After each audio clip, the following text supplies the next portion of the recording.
Moves at a snail's pace, I guess, for some. But for my investigative team and for me, we look at this as, no, this is doing exactly what we needed. I believe at some point in time, we will make an arrest on this case. And whoever that individual is, that individual will have a right to a fair, impartial trial. There's way too much work to be, that is ongoing with some of the physical evidence we have. And we're not going to give up on it just because it's been 100 days. When I asked Nanos if something happened this week that I think a lot of people scrolled past without fully understanding what it means.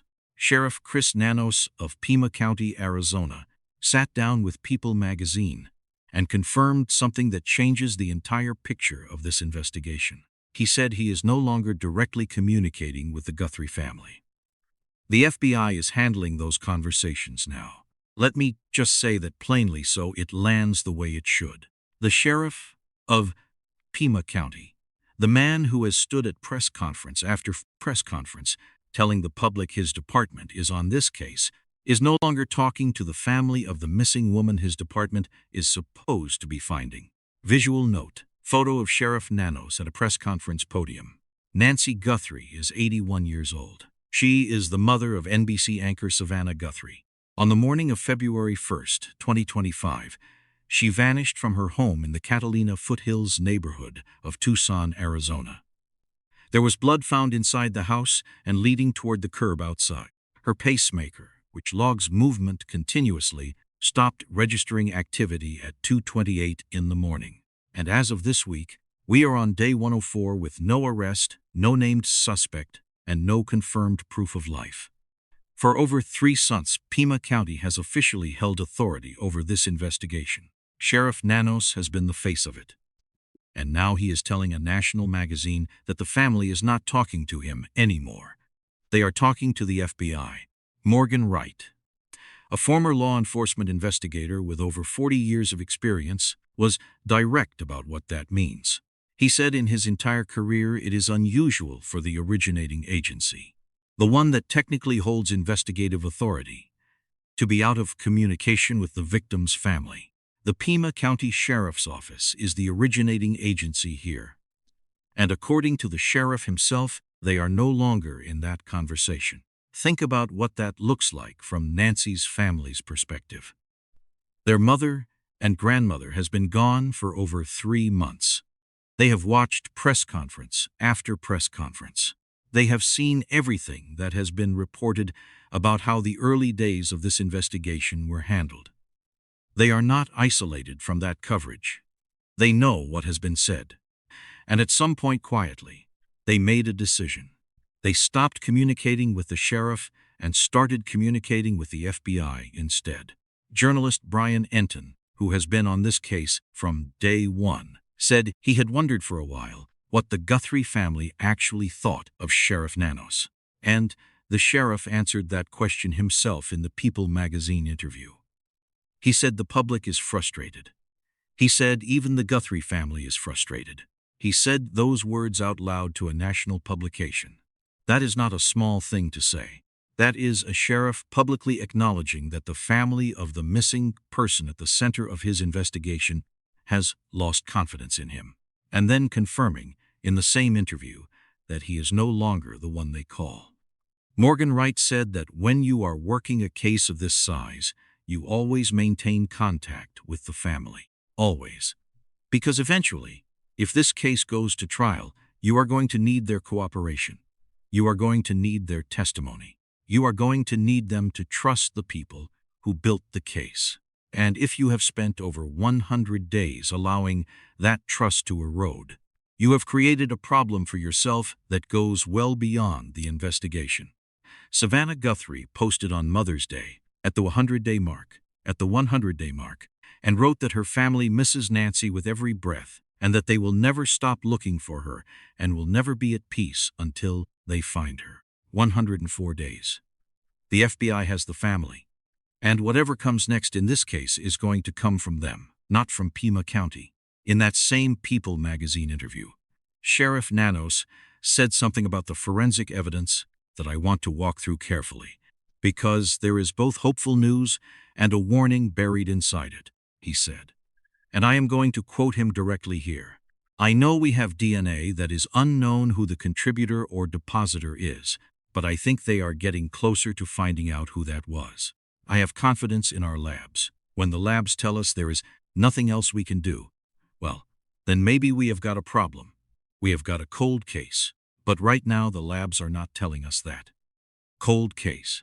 The sheriff used those words publicly for the first time. And that tells you exactly how much of this investigation is riding on what the lab produces. Here is what we know about where the DNA work stands.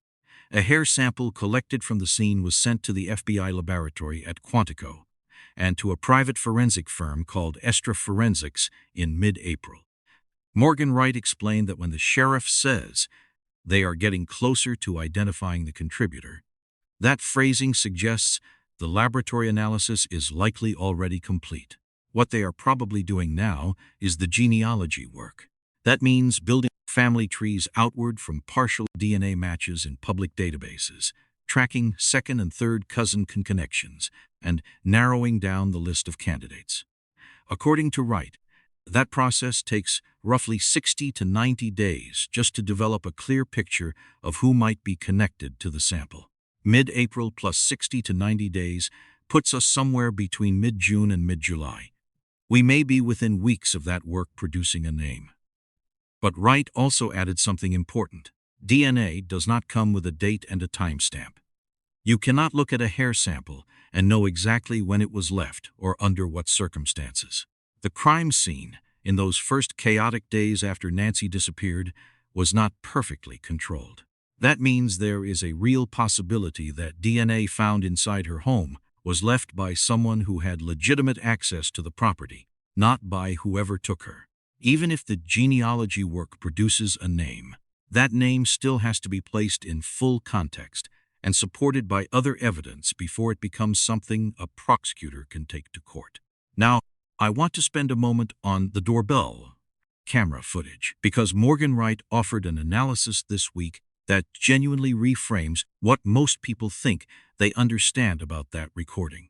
For months, the debate has centered on whether the figure seen at Nancy's front door was trying to hide his face. Wright says that is the wrong question entirely. He says the person at that door was not worried about being identified by his face. He was wearing a mask and was covered head to toe. What he was worried about was the vehicle. A masked face on surveillance footage is a problem. A vehicle on that same footage is a far bigger problem, because a vehicle has a make, a model, a year, a color, and potentially a partial plate. Law enforcement can run that through DMV records and trace it to a home address within 24 hours. Wright described a case from his own career where investigators had nothing but a small piece of a vehicle's grille from a hit and run.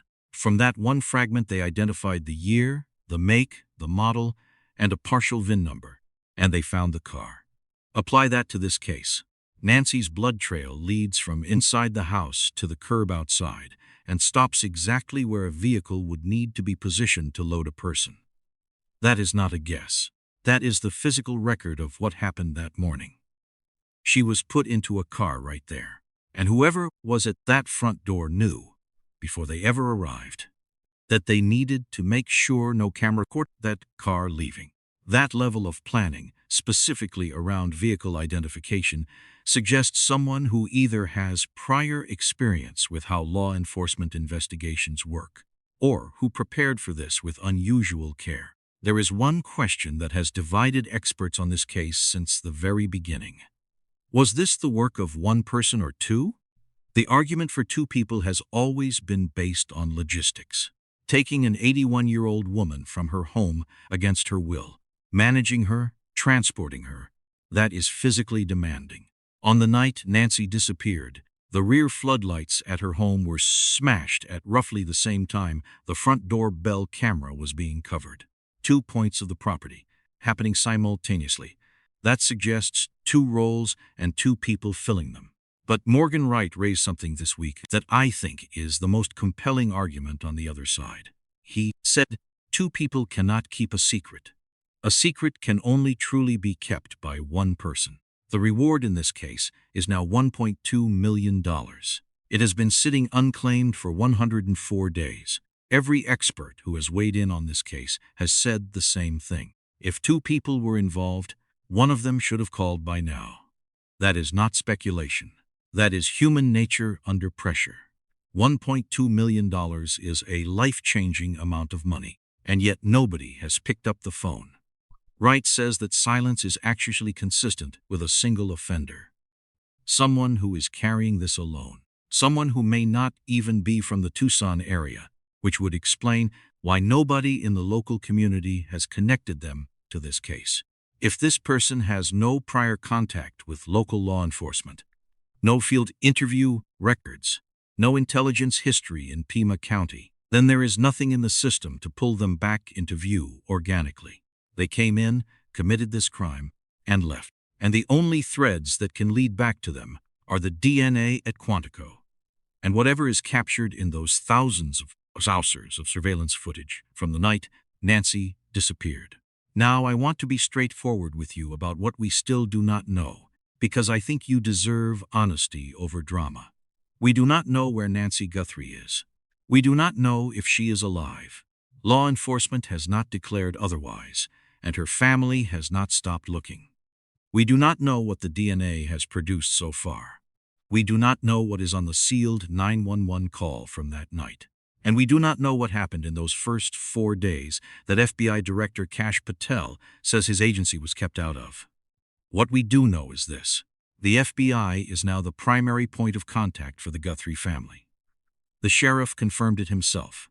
The DNA is at Quantico with some of the most advanced forensic genealogy resources in the country. And the reward, $1.2 million, is still unclaimed and still very real. If the genetic genealogy work produces a name in the next few weeks, this case could move very quickly. And if it does not, the sheriff himself has told us what that means. Those are the two roads this investigation is now traveling between. Savannah Guthrie wrote on Mother's Day that her family will never be at peace until they find Nancy. 104 days in, that search is still active, the FBI is leading it, and the pacemaker inside Nancy Guthrie's chest is still running and still keeping count. If you have any information about Nancy Guthrie's disappearance, you can call 1-800-CALL-FBI. You can remain completely anonymous. The reward is real, and the investigation is active. If this story is one you have been following, drop a comment below and tell me what you think happened that night. And if you are new here and you want to stay updated as this case develops, please subscribe. We will be here every time something breaks.